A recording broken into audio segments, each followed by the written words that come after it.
Our area is located in a very remote part of Kalimantan. Exploration by practice in a place like Indonesia always occurs in a remote, a generally forested, mountainous region that clearly is a sensitive place in that manner and something that needs to be protected, something a company needs to be very aware of where it is operating and how it needs to go about its work to reduce its impacts as far as it possibly can.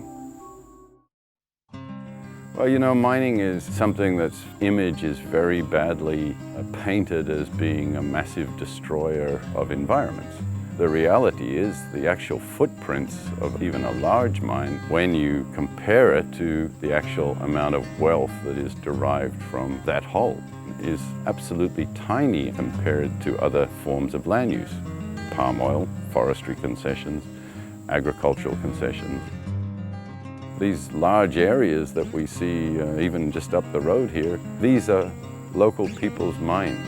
These are not industrially well-managed mines. The sort of death rates that must occur in some of these places must be extremely high. And of course, there's no consideration or planning whatsoever to rehabilitate anything like that. But that is not mining. They are activities that people are forced to undertake to put food in their stomach.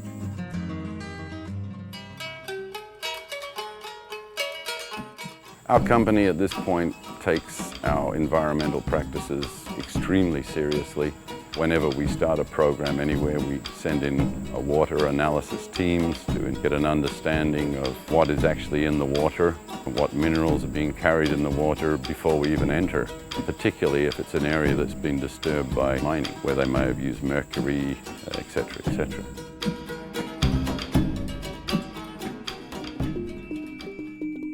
Beyond that, we have a practice of only buying wood from certified sawmills. This means we have to transport sawn timber for hundreds of kilometers to our base camp and then fly it into the jungle at a huge cost to ensure that we don't cut down more trees than we absolutely require. In addition, our camps are knocked down. We use knockdown structures. They can be re-established in different locations. The wood that's used for flooring, etc., is all reused and recycled.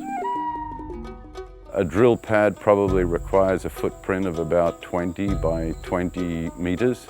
An additional campsite may need about 30 by 30 meters. We will only cut, exactly that space. And that's what afterwards we will completely rehabilitate by replanting native species that we collect in the jungle and bring back and plant at that place. There is, of course, a whole series of regulations and compliance that we must fulfill with the government. Every 3 months, in fact, we have forestry inspectors come and visit all our sites. Our practices could be considered well and truly best practices and beyond. I'm very proud of that. It's something, of course, we'll grow upon and introduce as a corporate culture in all our work with the local people so they come along and understand why it's so necessary. Ultimately, I would love to think that if we found such a mine, we could indeed take over the forestry concessions all around it and turn it into a massive conservation area. Employ the local peoples to be forest rangers, to look after it rather than to cut it down. A mine could do that because it generates such wealth, if the commitment's there and if the intent's there. We hear a lot of talk about protecting the forest, but we don't see much action. An industry like this could really do it, and we believe in that.